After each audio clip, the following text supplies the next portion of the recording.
Welcome to this episode of Wiki Walks, a short podcast devoted to some of the more intriguing and, who knew, articles that you can run across in the weird world of Wikipedia. I'm your host, Chris Grismer. Hello and welcome back to the show.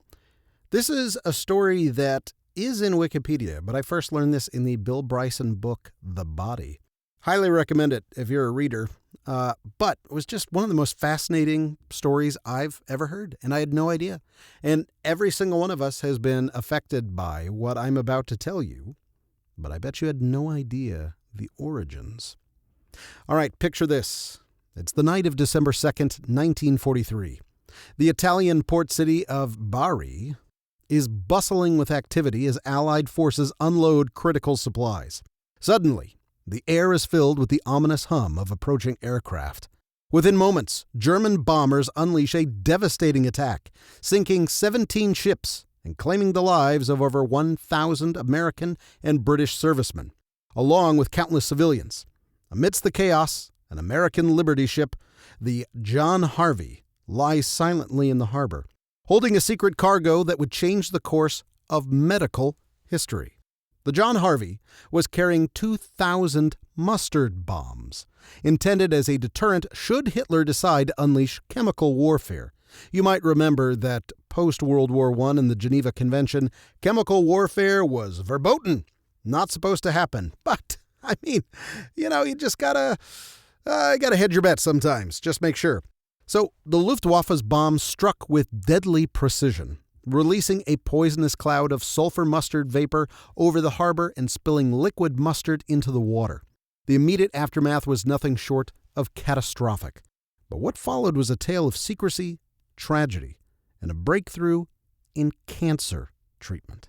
The attack was dubbed a Little Pearl Harbor, and in the wake of the destruction, U.S. General Dwight David Eisenhower and British Prime Minister Winston Churchill swiftly moved to cover up the presence of chemical weapons. Fearful that the Germans might retaliate with their own chemical attacks, the Allies kept the mustard gas a secret. This decision would have dire consequences for the survivors. In the frantic scramble to treat the wounded, many of whom had jumped into the oil-slicked waters, medical personnel were unaware of the mustard gas contamination.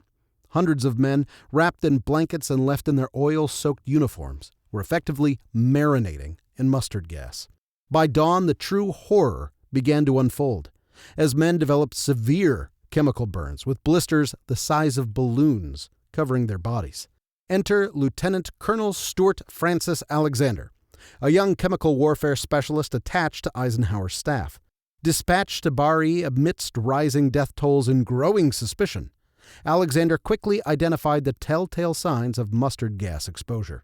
His dogged investigation pinpointed the John Harvey as the source of the chemical spill. Despite his findings, Alexander faced a wall of denial, as you can imagine. Churchill refused to acknowledge the presence of mustard gas in Bari, and the Allies imposed strict censorship.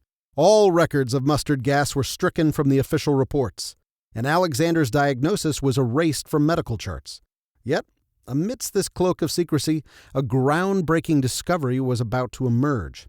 Alexander's report, although classified, caught the attention of Colonel Cornelius P. Dusty Rhodes, head of New York's Memorial Hospital for the treatment of cancer and allied diseases. Rhodes was intrigued by the mustard gas's suppressive effect on white blood cells, a discovery Alexander had made while examining the victims. This insight suggested that mustard gas could potentially inhibit the rapid cell division seen in cancer.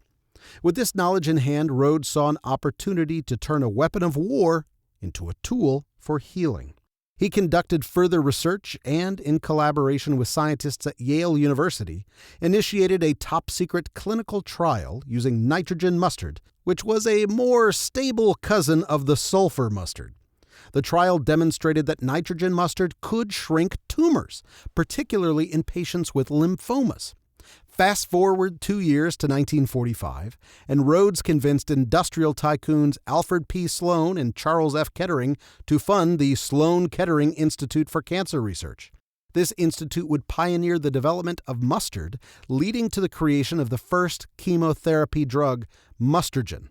Yes, that's right, mustard gas's little cousin became the first form of chemotherapy to treat cancer. In 1949, it was approved by the FDA and used to treat non-Hodgkin's lymphoma, yes, marking the dawn of cancer chemotherapy. The success of Mustargen opened the door to a new era in cancer treatments.